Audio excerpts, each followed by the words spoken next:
जय श्री हरि भक्तों। प्रिय भक्तों, आपका स्वागत है श्रीमद् भागवत महापुराण की इस दिव्य कथा में। आज हम सुनाते हैं प्रथम स्कंद अध्याय 19, परीक्षित का आत्म पश्चाताप और अनशन व्रत लेकर गंगा तट पर बैठना। आइए भक्तों, ओम नमो भगवते वासुदेवाय नाम का स्मरण करते हुए कथा की शुरुआत करते हैं। सूत जी ने कहा, राजधानी पहुंचकर राजा परीक्षित को अपने किए निंदित कर्म के लिए बड़ा पश्चाताप होने लगा। वे अत्यधिक उदास होकर सोच में पड़ गए। मैंने व्यर्थ ही क्रोध में होकर उस निरपराध ऋषि के प्रति दुष्ट व्यक्ति की भांति नीच व्यवहार किया। मुझे कदापि ऐसा नहीं करना चाहिए था। अब जो विपत्ति मुझ पर आने वाली है, मुझे उसका साहस के साथ सामना करना चाहिए, तभी मैं अपने पाप का प्रायश्चित कर पाऊंगा। बहुत दिनों से इस लोक में मैं भोग विलास में लिप्त था। मुझे अब इसे छोड़कर श्री कृष्ण की भक्ति में लग जाना चाहिए। ऐसा सोचकर राजा परीक्षित ने अपने बड़े पुत्र जन्मेजय को बुलाकर उसका राज तिलक कर दिया और स्वयं भगवान श्री कृष्ण की चरण कमलों की सेवा करने का व्रत लेकर अनशन व्रत का संकल्प करके गंगा तट पर बैठ गए। उस समय तीनों लोकों को पवित्र करने वाले बड़े बड़े महानुभाव वहां पधारने लगे। महर्षि अत्रि, वशिष्ठ, विश्वामित्र, च्यवन ऋषि, अरिष्ट नेमि, भृगु, अंगिरा, पराशर, परशुराम, मेघतिथि, देवल, भारद्वाज, गौतम, पिपलाद, मैत्रेय, औरव, अगस्त्य, व्यासजी, देवऋषि, नारद आदि महर्षियों का आगमन वहां होने लगा। वहां राजा ने सभी का यथोचित स्वागत किया और उनकी चरण वंदना की। राजा परीक्षित ने उन्हें आसन देकर प्रार्थना की, हे ऋषिवर, मेरा समस्त राजाओं में परम सौभाग्य है कि मुझे आपके साहचर्य और कृपा का अवसर प्राप्त हुआ है। आप सभी ब्राह्मण पुत्र के श्राप के कारण मुझे धैर्य बंधाने के लिए यहाँ उपस्थित हुए हैं। हे विप्रवर, मैंने अपने चित्त को भगवान श्री कृष्ण के चरणों में समर्पित कर दिया है। आप लोग मुझे माँ श्री गंगा जी के शरणागत जानकर मुझ पर अपना अनुग्रह प्रकट करें। तक्षक मुझे डस ले, इसकी मुझे कोई चिंता नहीं है।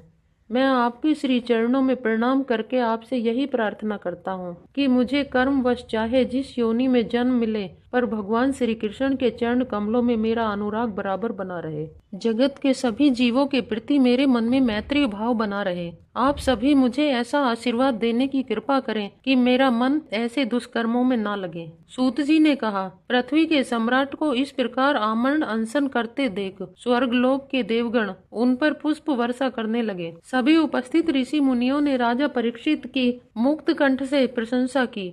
उन्होंने कहा, हे राज्य शिरोमणि, भगवान श्री कृष्ण के गुणों से प्रभावित हो उनकी सेवा में अनुरक्त होना पांडु वंशियों का स्वभाव है। आपके लिए राज्य मोह को छोड़ देना कोई आश्चर्य की बात नहीं है। हम सभी तब तक यहीं रहेंगे जब तक आप अपने इस नश्वर शरीर को त्याग कर भगवान के श्री धाम को नहीं चले जाते। ऋषियों के मधुर वचन सुनकर राजा परीक्षित ने आश्वस्त हो उनसे पुनः भगवान के मनोहर चरित्र को सुनाने की प्रार्थना की और पूछा, हे ऋषिवर, आप लोग मुझे मेरे कर्तव्य का बोध कराएं कि इस अल्प समय में मृत्यु की ओर अग्रसर होने वाले व्यक्ति को क्या क्या करना चाहिए। उसी समय श्री कृष्ण द्वैपायन व्यास जी के सुपुत्र भगवान श्री सुखदेव जी वहां आए। वे वर्णाश्रम के ब्रह्म चिन्हों से पूरी तरह से रहित अवधूत रूप में थे। उनकी अवस्था 16 वर्ष की थी। उनके चेहरे पर परम संतोष था। स्त्रियों और बच्चों ने उन्हें घेर रखा था। उनके नेत्र अत्यंत मनोहर थे। श्याम वर्ण शरीर पर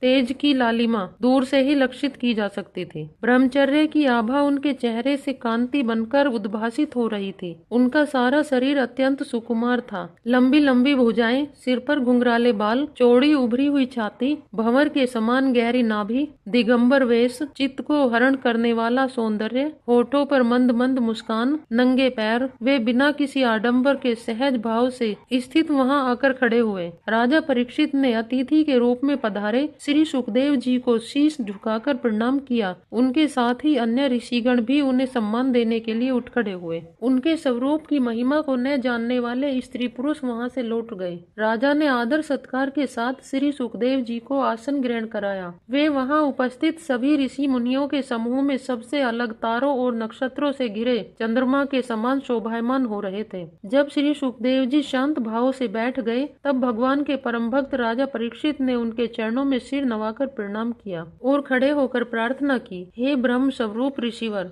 मेरा परम सौभाग्य है कि अपराधी क्षत्रिय होने पर भी मुझे आप जैसे महात्माओं की संगति के लायक समझा गया है। आपके दर्शनों ने मुझे तीर्थ तुल्य पवित्र बना दिया है। आप जैसे संतों के दर्शन मात्र गृहस्थों के घर पवित्र हो जाते हैं। हे महायोगिन, जिस प्रकार श्री हरि विष्णु के सम्मुख बड़े से बड़ा दैत्य भी नहीं ठहर पाता, वैसे ही आपकी संगति से बड़ा पाप भी नष्ट हो जाता है। यह भगवान श्री कृष्ण का ही परिणाम है कि आप जैसे एकांतवासी सिद्ध पुरुषों ने स्वयं यहाँ पधार कर मृत्यु की ओर बढ़ते हुए मुझे दर्शन दिए। आप योगियों के भी परम गुरु हैं, इसलिए मैं आपसे प्रश्न कर रहा हूँ कि जो व्यक्ति सर्वथा मरणासन्न है, उसको क्या क्या कर्म करने उचित है। साथ ही यह भी बताइए कि उसको किसका श्रवण, किसका जप, किसका स्मरण, किसका भजन और किसका त्याग करना चाहिए। हे भगवत स्वरूप मुनिवर, आपका दर्शन अत्यंत दुर्लभ है, क्योंकि जितनी देर गाय दुही जाती है, आप उतनी देर भी किसी गृहस्थी के घर नहीं ठहरते।